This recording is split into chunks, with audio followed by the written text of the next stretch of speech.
Ball State Sports Link's Third Down Chirp is delivered by Papa John's. Better ingredients, better pizza. Visit papajohns.com today for more info.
It's time for a brand new season of Ball State football, which also means it is time for a brand new season of Third Down Chirp, delivered by Papa John's. Hello, everybody. I'm Luke Martin, your host of Third Down Chirp, alongside Zach Hughes and Tyler Bradfield.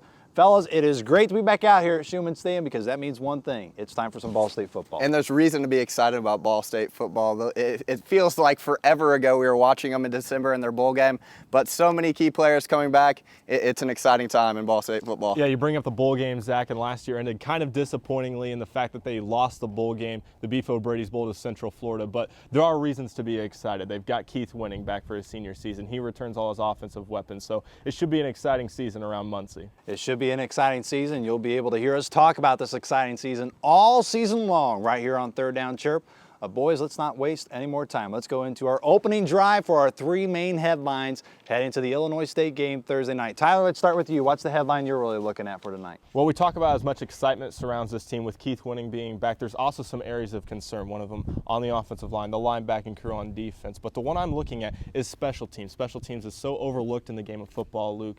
And last year, Ball State had really good special teams with Scott Kevon and Stephen Schott. Stephen Schott, of course, making the field goal against IU down in Bloomington to win the football game.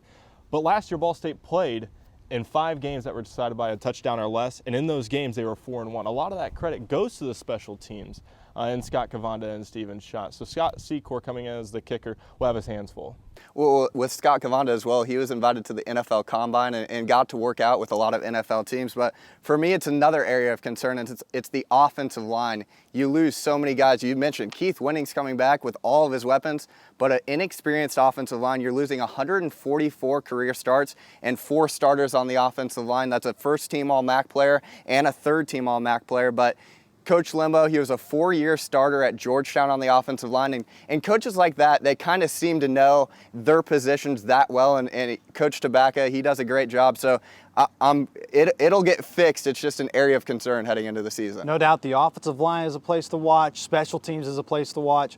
I'm watching this Illinois State team because this may be an FCS team, guys, but they are a BCS team. They have BCS talent. 15 players have transferred to this program, and we're talking about from major programs such as Oklahoma, Ohio State, Michigan State, Illinois, programs you have heard of that are usually cracking that top 25. And this team knows how to win. Last year they won 10 out of 11 games. They've never done that in school history. They were 5-0 in the regular season on the road, which that doesn't bode well if you're a Ball State Cardinal fan because they're starting on the road to start 2013. So Zach and Tyler, this team's coming to Schumann Stadium to win a football game. I know that. I know that's basic. I know it's like, well, everyone comes here to win a football game. But they are a division below Ball State, but they are coming here. They're going to be expecting to win this game, and that's why they will be a tough out for the Ball State Cardinals. Now, let's stop looking at the first game. Let's look at the rest of the schedule for the 2013 season.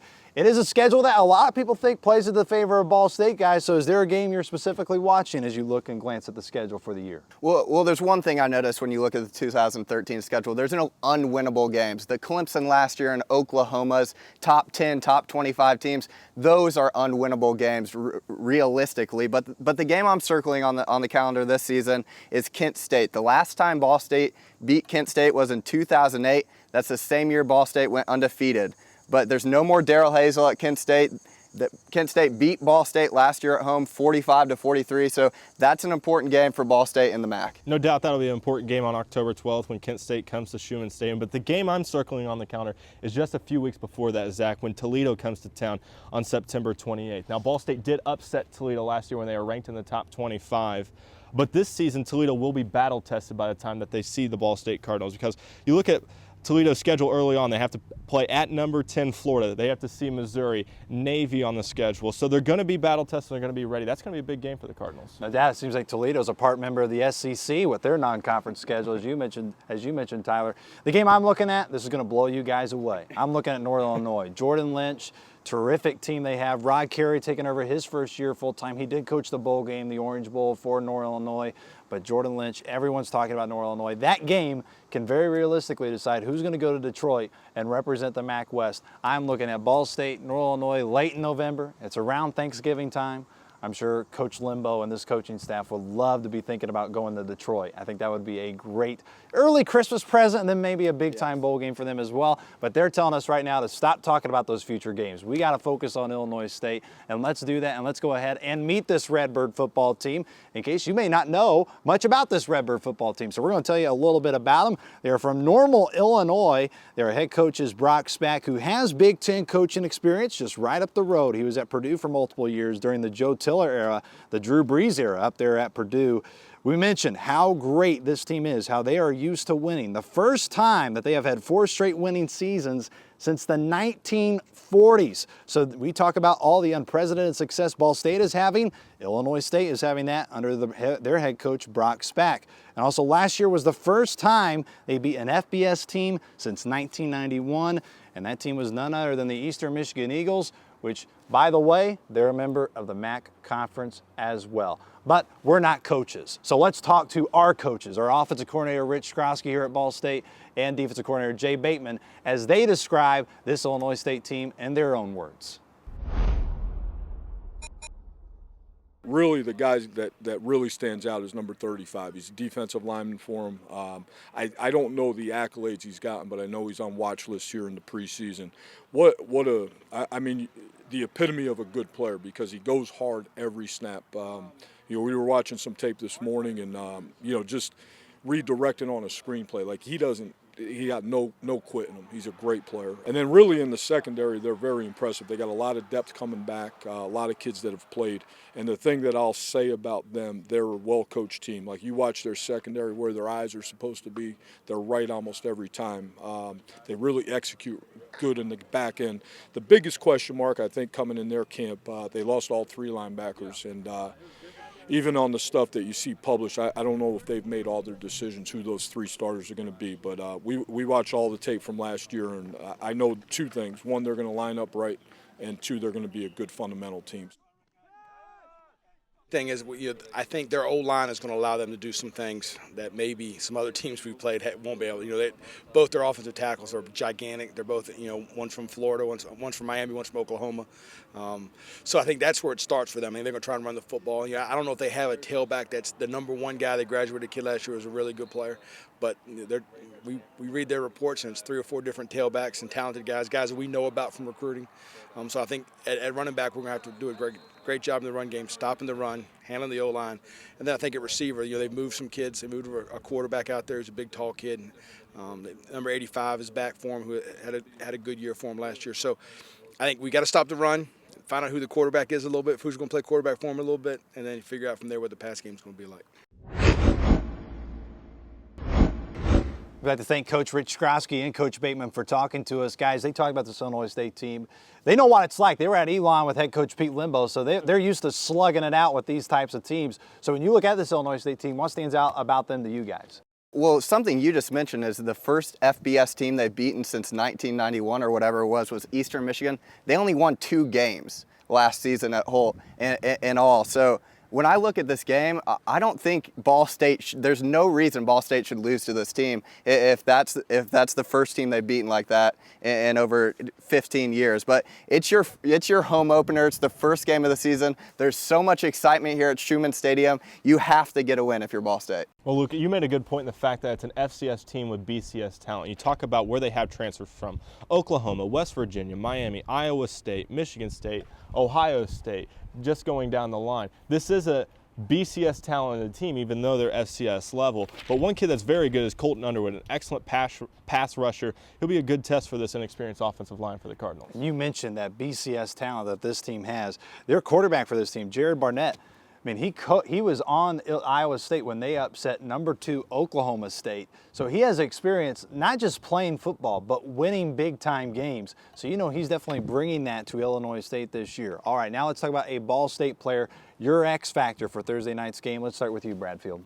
Well, I look at the secondary, and Martez Hester, he's a younger guy, and Shannon Morrison has done an excellent job with the secondary and with Martez. So I'm looking at him because he's an oversized defensive back. He's a little bit bigger than your typical. I think he could have a big impact. Well, I'm looking at another area of concern for this team. It's obviously the offensive line is a big question mark, but so is the linebacking core. You lose your 2 top tacklers in Travis Freeman and Tony Martin to graduation, and so a sophomore named Ben Ingle, he's going to have to step into those shoes. Travis Freeman was a huge leader for this team mentally, and he was one of the best players on the team physically, so Ben Ingle is going to have to step into that role. My X factor has got to be Zane Fakes. You know, you talk about all the offensive weapons. We know Willie Snead, we know Jamil Smith, we know Keith Winning. You talk about the running game with Juwan Edwards and Horatio Banks. I think Ball State is at its best when Zane Fakes is highly involved in the offense. And I think if Zane Fakes, if he's highly involved, if you see him catching a lot of passes, you hear his name over the PA a lot Thursday night, that's going to bode well for Ball State, and that is why Zane Fakes is my player to watch for the Ball State Cardinals. So now let's get to know another player. How about that? You guys excited? One guy that we got to see a lot last year was Kevon Mabon. And right now, as we jump into the Papa John's Slice of Life, we get to know Kevon Mabon just a little bit more. My name is Kevon Mabon, St. Louis, Missouri, sophomore wide receiver. I used to just watch football with my stepdad when I was about 5 or 6, and then he took me outside with a football, and he used to bet me nickels to catch a ball. So every ball I caught, I would get a nickel. Then eventually went up to 10 cents, a quarter. Then when I got up to dollars, I didn't drop anything. So that really got me interested in doing it, and then I just went out on the field and started playing receiver. It was really Coach Limbaugh and his whole coaching staff how they had taken the program from, I think, 2-10 to 6-6 in his first year. And everyone kept telling me that it would be a blessing to be a part of his first recruiting class, which means that we would be the first guys he actually handpicked to be in the program for him for the next 4 years. Even if you're not open, Keith will throw you open somehow. Some ways you might mess up a route and he'll still give you a chance to go up and get the ball. It's just a lot of trust with a quarterback like that who's able to throw you open if you're not open. And then he's so smart. He has a great IQ for the game, and it's just a great quarterback.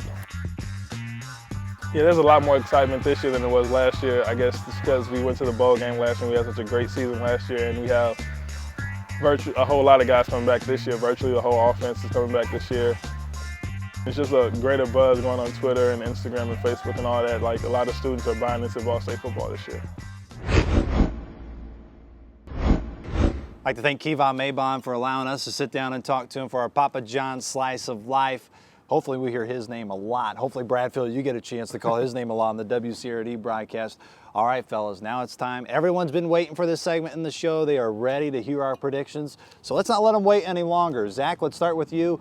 Who do you have winning Thursday night between Ball State, Illinois State? And I'm going to make it even harder on you. You got to give us a score. Well, it's a crucial game for Ball State. It's the home opener, as I mentioned before. You beat a team like IU and you beat a team like South Florida last year, and the outside expectation is you're going to roll over this Illinois State team. And I kind of expect Ball State to do just that. I don't think it's going to be that close the entire game. It might be close for a while, but the final score, I think, Ball State 34, Illinois State 24. I just think Ball State, they have a lot of talent. There's a lot of hype going into the season. They take care of business. Well, not only does Ball State have a lot of talent, so does Illinois State. And the fact that we made the point that they're an FCS team with BCS talent, and I think that talent will keep them in the game for the first half, but then I think in the second half, Ball State will ultimately pull it out. My score, I've got down 41-21, Zach. Man, Zach Hughes not giving Illinois State any respect here on Third Down Chirp. Man, Ball State just going to run right through. I'm kind of with Tyler Bradfield. I think Illinois State, this team, they're used to winning. I think they're going to come in here, and it may be scary for about a half. I think there's going to be a lot of Ball State fans uneasy for about the first half, but I think Ball State, they take care of business in the second half. They come out and pull away 38-17, guys. 38-17. If it's 38-17, we're going to have a great third down chirp next week. Well, just as long as Ball State wins. That'll be terrific. So hopefully the Cardinals can no doubt get a huge win against Illinois State right here at Schumann Stadium. We want to thank you for tuning in the Third Down Chirp this week, delivered by Papa John's. We want to say a special shout out to our producers, Alex Seitz and Drew Adamson. They do a phenomenal job putting the show together. We cannot get on without them. Once again, before we go, reminder, find us on Facebook, search Ball State Sports Link, and like our Facebook page. And also you can follow Third Down Chirp on Twitter at Third Down Chirp, or for everything in Ball State athletics, follow BSU Sports Link at BSU Sports Link on Twitter. For Zach Hughes, Tyler Bradfield, I'm Luke Martin. So long from Schumann Stadium.